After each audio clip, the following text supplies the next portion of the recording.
Hey guys, in this lecture we are going to prove circular convolution property of DFT. So its statement says that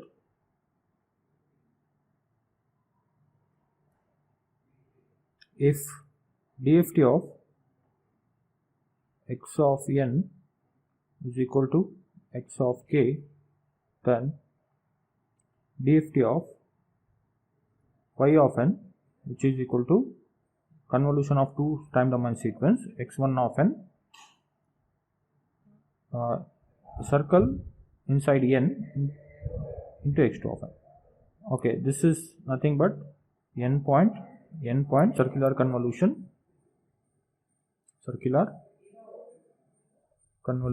operator. Okay, so also it can be written as star in a circle with mod n. So this and this both are same, so it's called as n point circular convolution operator. So if there is a convolution in circular convolution in time domain, in frequency domain we get y of k because it is y of n, right? So is equal to, it gets multiplied, x1 of k, which is in frequency domain, gets multiplied with x2 of k. If I put it in a sentence, so how do we write it? Circular convolution in time domain is equal to multiplication in frequency domain. We try to prove it. So proof. So let y of k is equal to x1 of k into x2 of k. We'll start with this equation. Okay, y of k is equal to x1 of k multiplied with x2 of k, and y of n is equal to, so what is the IDFT equation of y of n? It is nothing but 1 by n into summation k varying from 0 to n minus 1 y of k into, let me write it, y of k into e power j 2 pi by n into k into n. But what is y of k? Y of k is this, right? So I'll write it here. Y of n is equal to 1 by n summation k varying from 0 to n minus 1. What is y of k? It is x1 of k into x2 of k into e power j 2 pi by n into k into n. Let me define what is x1 of k and x2 of k. So where x1 of k is equal to summation, I'll take it as I, okay, because n I have already used in this equation, so I'll take it as I. I is varying from 0 to n minus 1, x1 of I. Instead of writing n, I am writing it in terms of I, okay. So e power minus j 2 pi by n into k into I. Let me call it as equation 2, let me call this as equation 1. And x2 of k is equal to summation.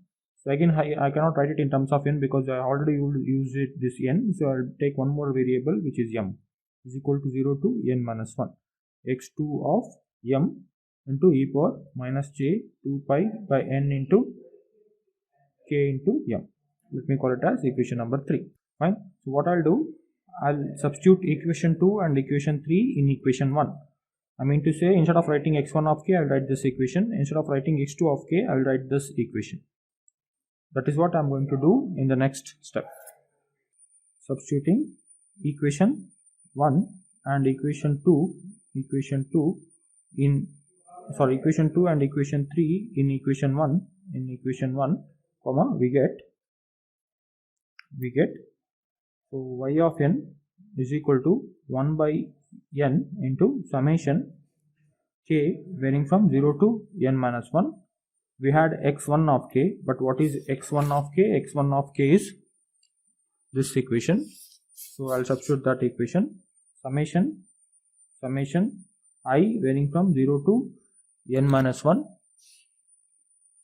x1 of I e power minus j 2 pi by n into k into I into x2 of k, right? What is x2 of k? X2 of k is this equation. So it is summation m varying from 0 to n minus 1 x2 of m e power minus j 2 pi by n into k into m into, what is the left out term? So this is the left out term, right? So this is equal to e power j 2 pi by n into k into n. So rearrange, I'm going to rearrange the order of summation.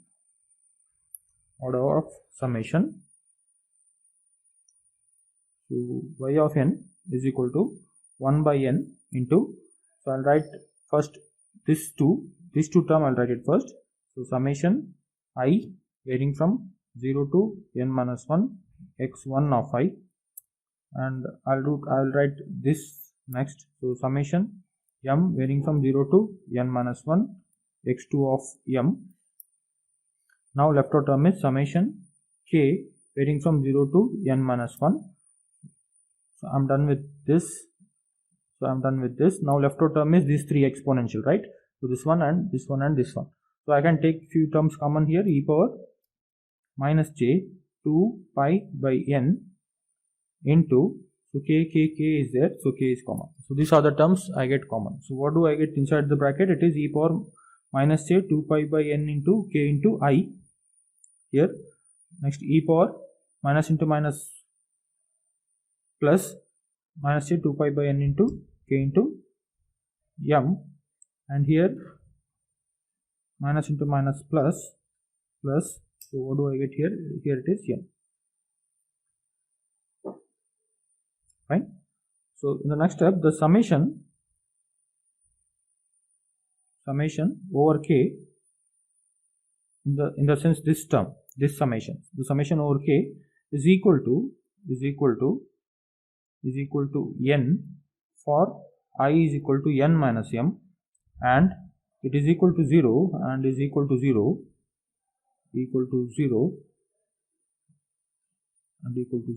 for all other values of I.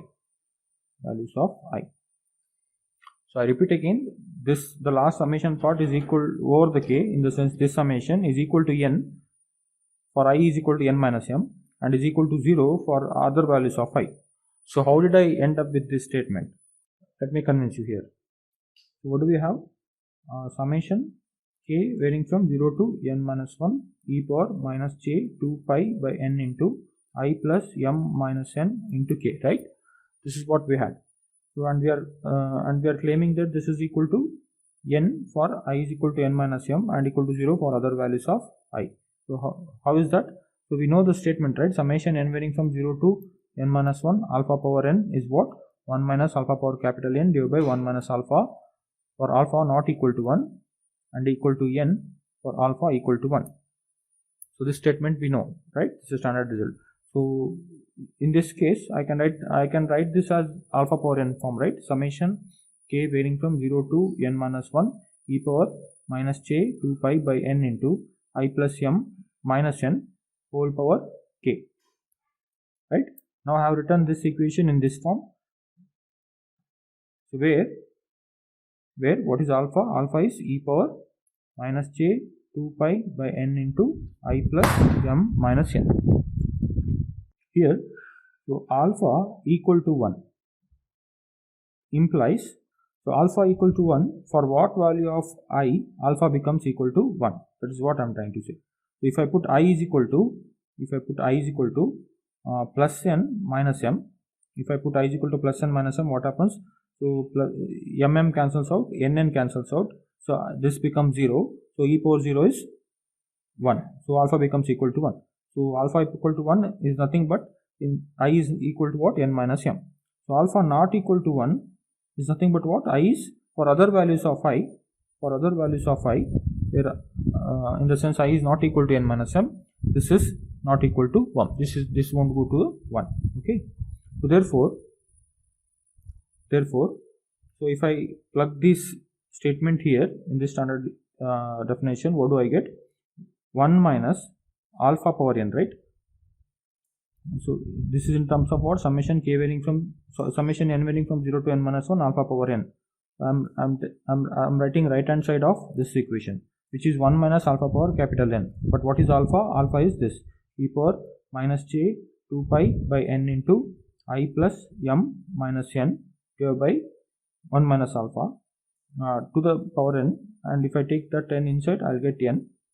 So divided by 1 minus alpha, so 1 minus e power minus j 2 pi by n into I plus m minus n, right?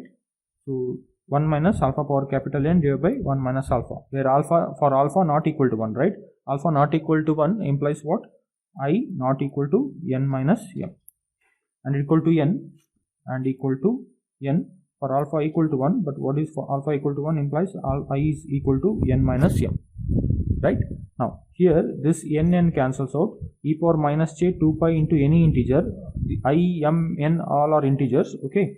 So e power minus j 2 pi into any integer is always 1, so this term is 1. So 1 minus 1 is 0, 0 by anything is 0, right?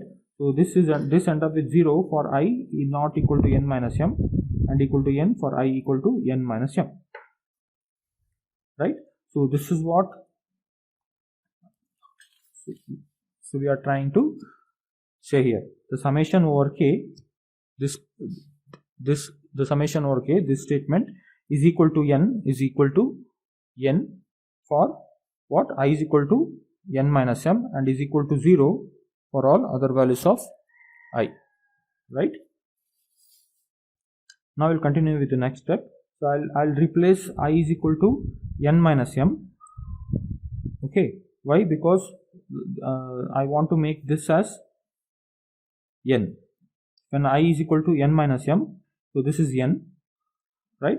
So y of n is equal to 1 by n into summation I varying from 0 to n minus 1 x1 of I is what? N minus m into summation m varying from 0 to n minus 1 x2 of m into n. So now this summation does not make any sense, right? Because for I is equal to n minus m, so I am taking only one value of I, which is n minus m, okay? If I is just one value, then this summation does not make any sense, so I can ignore this, right? So what do I get? Y of n is equal to 1 by n into, so I'll rearrange it, summation m varying from 0 to n minus 1, I'll write it again, x1 of n minus m into, left out term is x2 of m into n. So these two n cancels out, and this is equal to what? Summation m varying from 0 to n minus 1 x1 of n minus m into x2 of m. So this is nothing but the equation for convolution sum. And how do I write this? I can write it as x1 of n point circularly convolved with x2 of n. So this convolution equation, in short, we can write it like this, right?